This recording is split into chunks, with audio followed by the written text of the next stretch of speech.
Hi, I'm Derek T. Dingle, Senior Vice President and Chief Content Officer for Black Enterprise. Welcome to the latest edition of Chasing Success. I'm thrilled to have the opportunity to talk with one of the most dynamic leaders in banking today and her exciting new role to help drive Black wealth creation. Byna Elliott, head of Advancing Black Pathways for JP Morgan Chase, seeks to bolster the economic foundation of the Black community and implement initiatives to close the racial wealth gap. By focusing on targeted investments and programs under the firm's diversity and inclusion framework, Elliott leads Advancing Black Pathways' global efforts surrounding careers and skills, financial health and wealth creation, business growth and entrepreneurship, and community development. Prior to her current role, Elliott was the chief architect behind the success of Fifth Third Bank's landmark 5-year, $32 billion investment in underserved communities nationwide from 2015 to 2020. As its chief enterprise responsibility officer, she oversaw the firm's corporate social responsibility functions, which included environmental sustainability, philanthropic giving, ethical business practices, and economic responsibility. Byna, thank you for being with us. Actually, it's great to talk with you again. The last time we talked, you were at Fifth Third Bank, where you spent 20 years there. Now you're at JP Morgan Chase, leading Advancing Black Pathways. Well, what I'm interested to know is, why did you decide to take on this new challenge, and what do you expect to accomplish? First, thanks, Derek. It's great seeing you again. And I'm super excited about this new opportunity to lead the work of Advancing Black Pathways. And as you pointed out, we were doing some incredible work at my previous organization that I'm extremely proud of, where we focused intentionally around closing the wealth gap for lower moderate income communities and focusing on the opportunities to create more access to capital points for small business. And we had tremendous success. And I know with that work, we changed lives and improved the opportunities for businesses to scale and grow and really help revitalize and stabilize communities. When I looked at that body of work, while I was extremely proud of it, I saw an opportunity to be a lot more intentional with that work. That work was agnostic to race. So that meant that I didn't look at it for any specific community, but just based on the income of that community that we focused on. We focused on that activity. But when you think about the big challenges we have in this country around racial, wealth, and equality opportunities, I thought to myself, what else could I do? How could I be more intentional with my activities and ensure that my experience and all of the tools that I had developed and understood could move the needle in communities? How could I really focus on and harness that experience to impact Black communities? I have a 17-year-old and a 21-year-old at home. And one of the things I always tell them is, if you see something you don't like, you need to be the change you want to see. And so I had to look in the mirror and say, while you've done great work, could you do more? And if so, how do you lean into this space and time and moment to make sure that you leave for the next generation a better community around racial equality and wealth building than you found? And so that's really important to me. And when I think about the work that Advancing Black Pathways has been on for the last 2 years, I have been a fangirl of that work, admiring it from our previous organization, right? They were doing outstanding work and really discussing and challenging the communities that we serve to be much more intentional around creating pathways for Black people to build wealth, to really look at the structural racism that we have in financial services and challenge us to do something different and to be brave and bodacious in tackling these problems and bringing the full force of their organization with them. When I think about the bold, bodacious pathway that Tashonda and T set forth with Advancing Black Pathways around the conversations and the the discussions that they wanted to have around how do you create clear wealth and generational wealth, not just for the moment, but around how do we create the transfer of wealth in our communities. It takes the policy and advocacy work. It takes the tools and products as it relates to financial services. It also takes conversation as education to make sure that behavior goes along with the opportunities to access capital.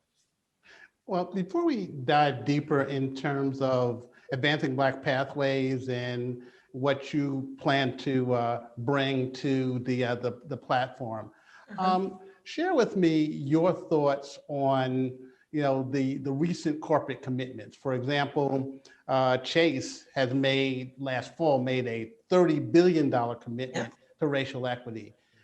Since the unrest that came out of George Floyd's tragic death, we've seen myriads of corporations come up with new commitments and initiatives, billion-dollar programs.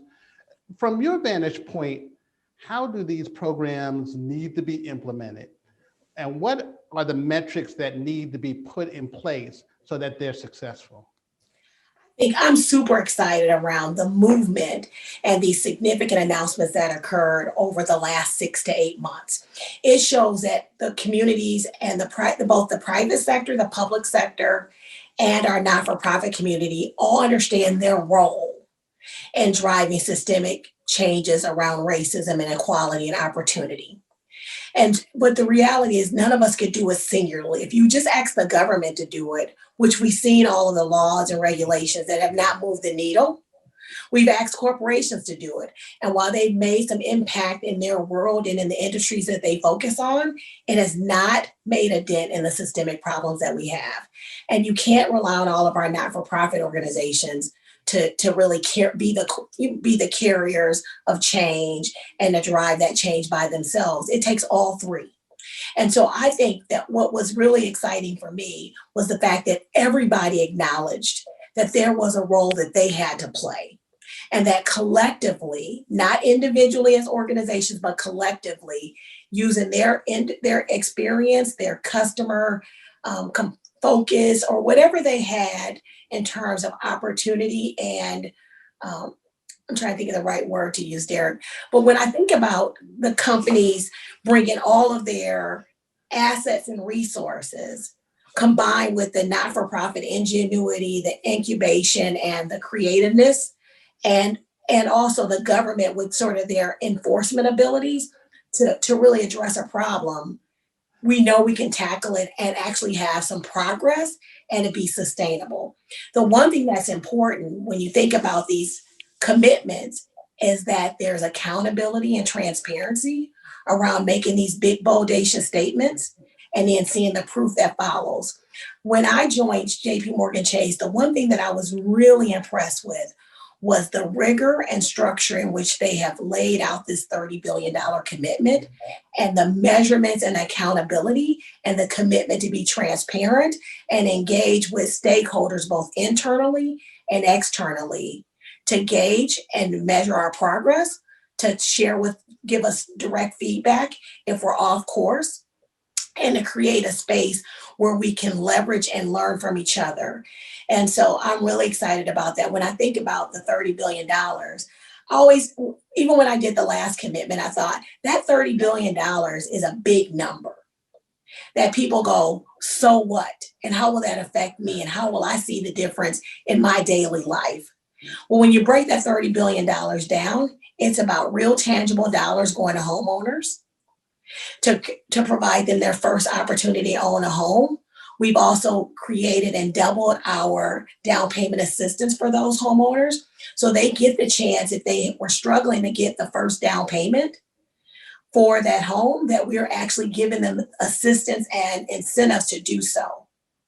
Those are really important tools. So if you think about a first-time homeowner who's renting a day, paying $1,000 a month, and they could achieve homeownership and potentially reduce that monthly payment or be about the same, but instead of them paying rent to a landlord, they're now paying themselves and increasing their wealth opportunity. That's real and tangible to an individual. And our commitment is to have increase homeownership by 40,000 new homeowners in our communities. Yeah. When you think about small business, increasing it by, really putting $2 billion against that challenge of creating access to capital for Black entrepreneurs that in our communities are job creators. They're anchors in our communities. They let students know and young people know what the possibilities are for them for entrepreneurship. Those are significant. So that takes that $30 billion down to what it means for the individual consumer, small business owner, or young person who's looking for their first opportunity in corporate America with our careers and skills focus. So as we look at the $30 billion commitment and the implementation of those dollars, what specifically is Advancing Black Pathways roles or initiatives as part of that $30 billion? I'm really proud. Yeah. Go ahead, Derek. No, I was just saying, yeah. How do you help drive, the mission of Advancing Black Pathway, which focuses on the African American community, and dovetail that with the overall $30 billion commitment? Well, when you think about Path Forward and that $30 billion, it's focused on two communities, Black and Latinx. And when you think about what Advancing Black Pathways is focused on, it's about creating those pathways for opportunity for Blacks. And so it aligns extremely well with our focus. We will work closely with the partners and the lines of business around Advancing Black Pathways and Black communities. When you think about it, the $30 billion is really providing the lines of businesses with accountability and the metrics. ABP did a great job of building the foundation. We created and curated and innovated programs that we think are scalable. What the $30 billion it lets us do is really align that and scale it. So where we were impacting thousands of consumers with our programs, we have the ability to multiply that, 5 to 10x because of the connectivity with not just the tools and the creative activities of Advancing Black Pathways, but then taking it to the business and scaling it. And the businesses have far more capacity to really drive in all of our communities impact. So Advancing Black Entrepreneurs, which is a great program that we partner with you all on, that is really focused. Yep, we partner with you. Urban League, the the National Minorities, Supplier Development Council, and the U.S. Black Chamber. Yeah, they've been great partners, and as you have been. And that goes to the efforts that you talked about, driving Black entrepreneurship, bolstering Black businesses, especially in this COVID-19 environment, and then preparing them for the post-COVID-19 environment. In looking at business, and you touched on this, what are your expectations? So this $30 billion commitment over 5 years, 5 years from now, what are your expectations or your hopes where Black business will be positioned? Well, Derek, when we talked before, we were looking at the challenges around COVID and Black businesses' survival rate, right? We thought that we would lose about 40% of Black businesses just because of COVID. One, because when they entered the pandemic, they were not as well capitalized and didn't have the same set of resources as their white counterparts. And then when you exacerbate the businesses that they were in, the number of employees that were impacted and their revenue, the ability for them to survive the pandemic was really challenging. And what I promised you was not on my watch, right? If we can let the 40% be that number, or we can work together collectively to really drive that number down by listening, understanding what the needs are, and closing that capital gap, giving them the technical assistance that they needed to really not only survive, but to thrive after the pandemic, and to give them the tools to pivot, right? To deliver their services through an e-commerce vehicle or platform if they weren't a direct face-to-face business.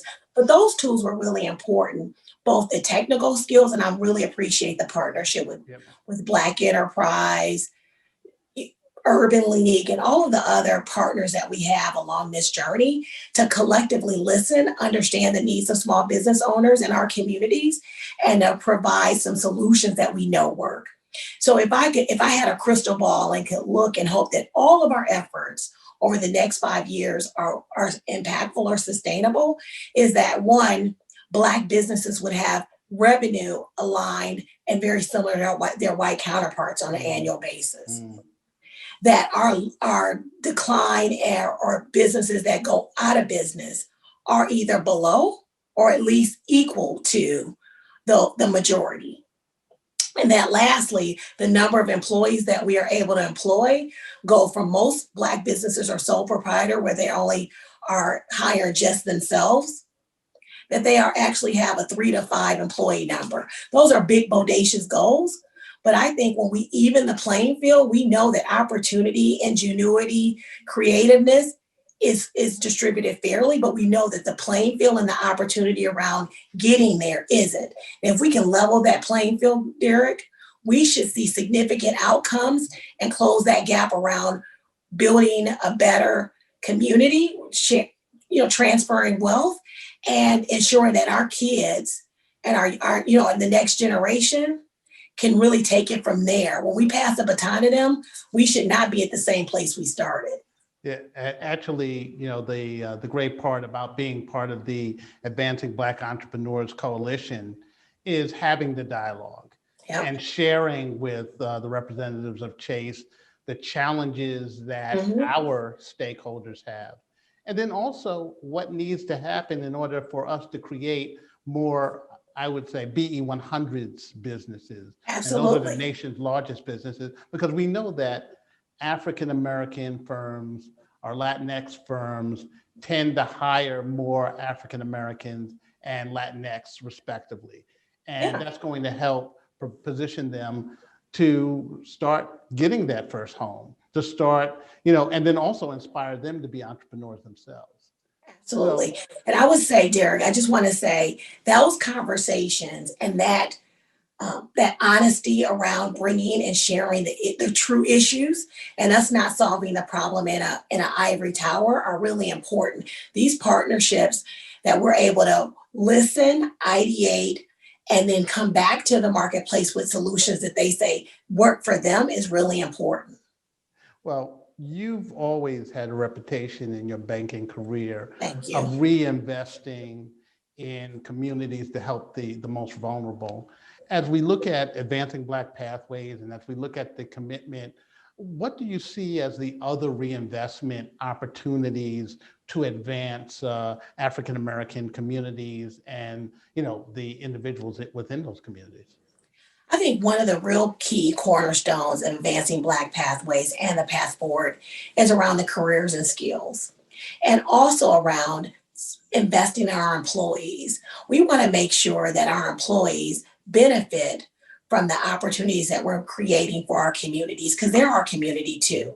So I'm really proud of the work that we've done around our minimum wage being a livable wage. That's important, that our employees get an opportunity to take advantage of the American dream because they are making enough money to make their ends meet, that they can be homeowners, that they can start a small business. We want to make sure that not only does our community thrive, but our employees also see the benefits of that.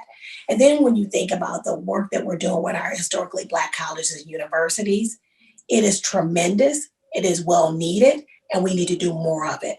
But the 10,000 students that we're educating around financial education every year, we're changing the next generation's relationship and their behavior with money just by teaching them early around managing money. I don't know about you, Derek, but when I grew up, and I hate to say it, my mother, our discussions at the dinner table was mind your own business. This is grown folk business.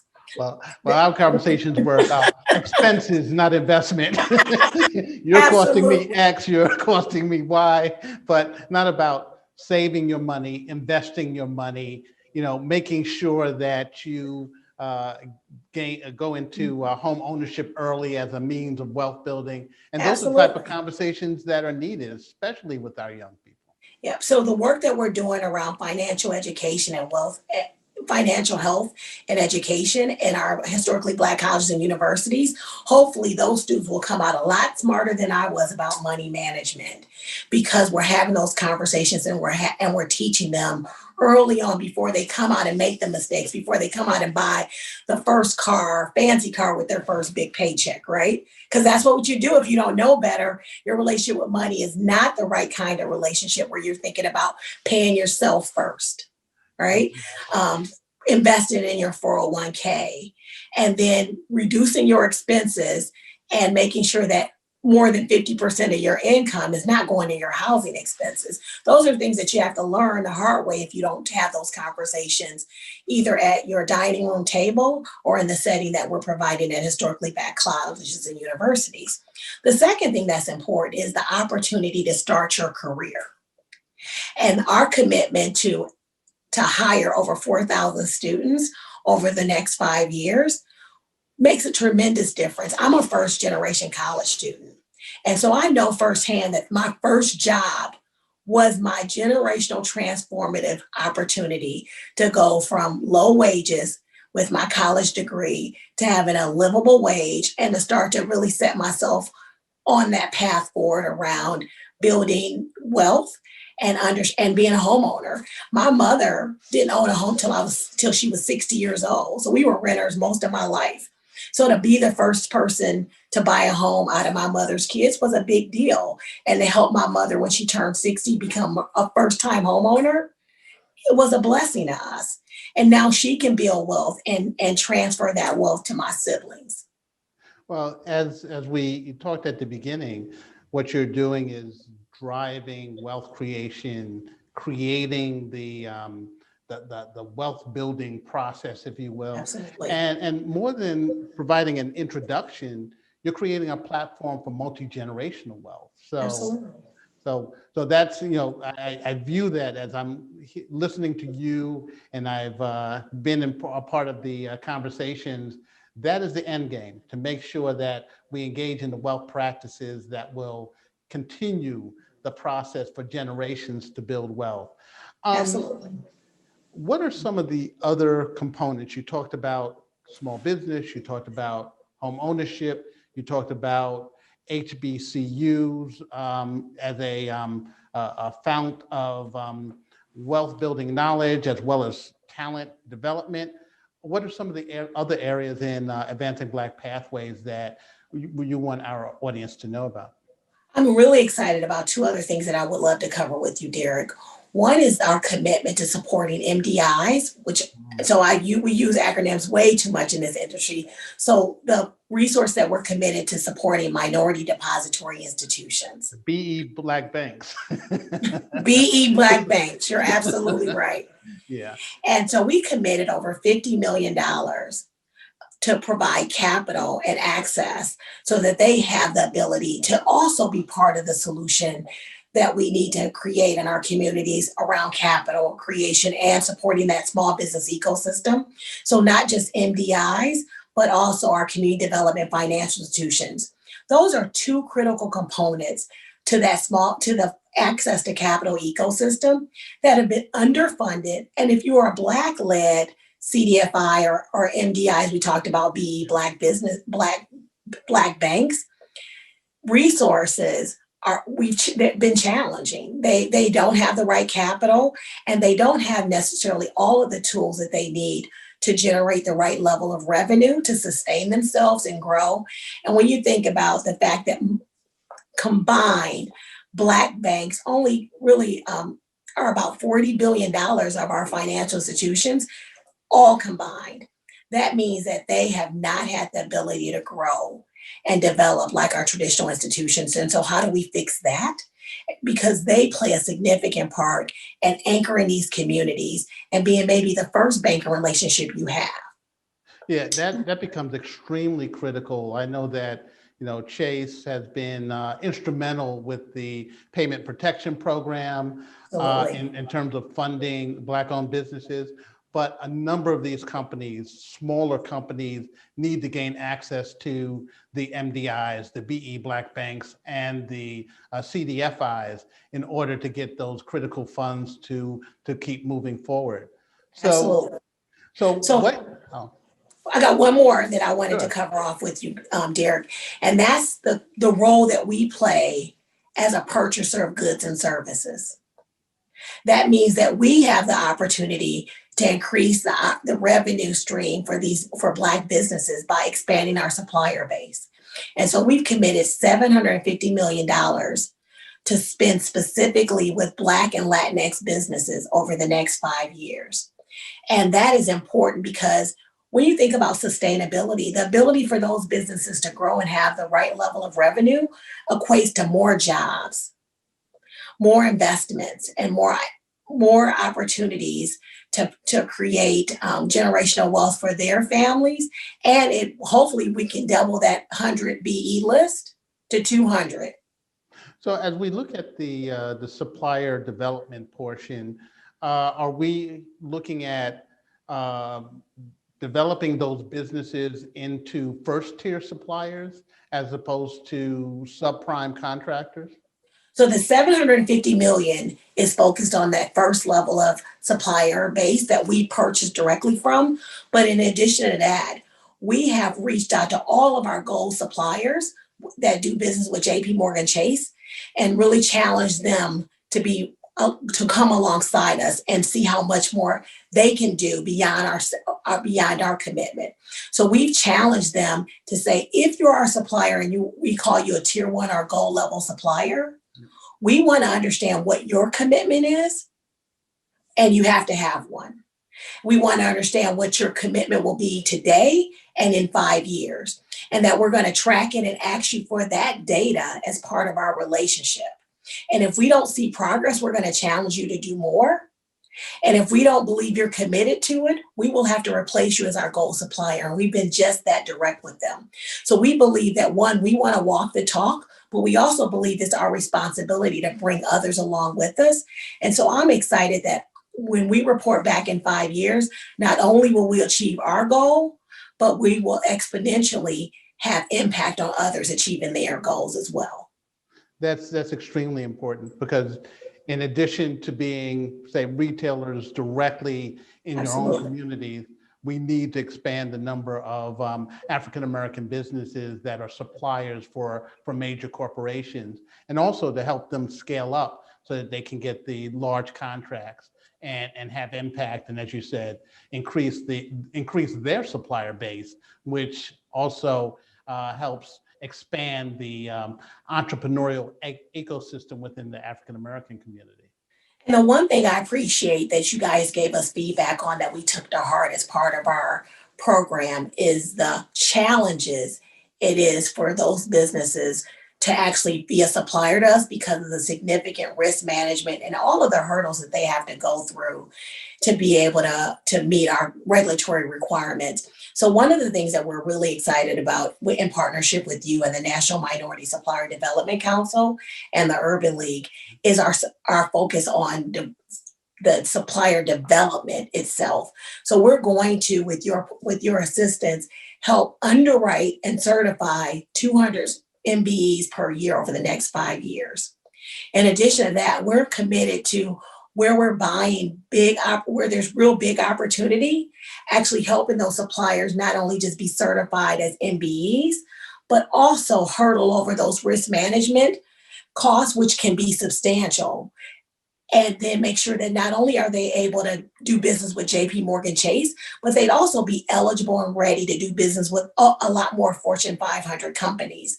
If they can hurdle over our risk management hurdles, they're now positioned to do even more. So we really appreciate, one, you guys saying it's not just the ability to give us the contract, but what are the challenges that go along with that create additional expenses that for some of our small businesses, they can't absorb without the contract.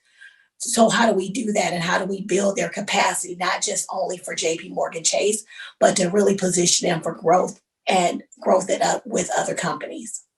Well, in your role, Byna, and what Chase has demonstrated through Advancing Black Pathways, the way that this effort will be different, this corporate commitment will be different, is the dialogue. Absolutely. Is the listening between both parties, is the education that's given to Black businesses, Black consumers, Black potential home buyers.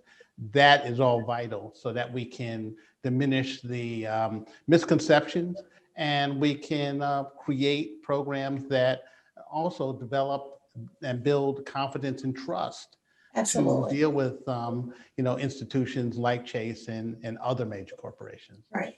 And you hit on something, Derek, which was a word we probably didn't spend a lot of time talking about, is trust.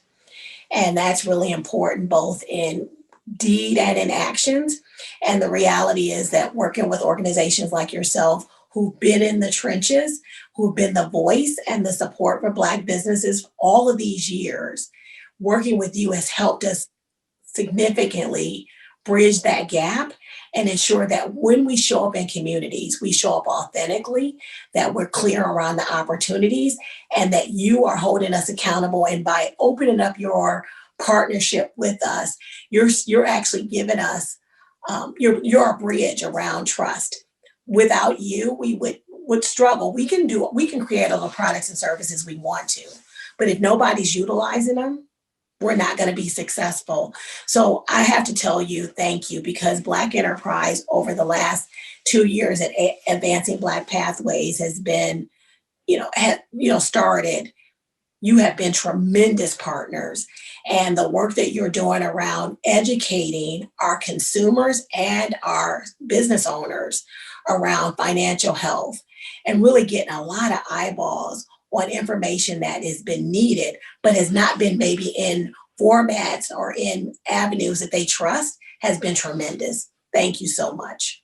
Well, thank you, Byna. And just as a aside, we celebrated, and we're in the process. We're continuing to celebrate our 50th anniversary, and actually, Chase was the first financial institution to help finance Black enterprise. So we are continuing that partnership. We're continuing to work together to have an impact.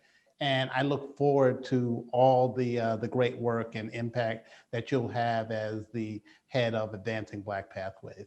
Well, congratulations on 50 years. Until Butch, I said hello. Sorry he couldn't join us today, but really appreciate the partnership of Black Enterprise and the fact that you anchor our communities around the things that are important, that move the needle, that generate wealth in our communities, and keep corporations and organizations focused on the things that matter most. Well, thank you for being a part of this edition of Chasing Success. And Byna, we had to bring you back to see where we are in the next few months or so. Absolutely. Every year we should come back and do a report out on what the progress is. It only makes an impact if we can really measure and be accountable for it. We talked about that earlier, is what's important. What makes a difference around these commitments is accountability and transparency. And that's important. Well, thank you, Byna. Thanks. Take care. Bye-bye. All right. Bye-bye.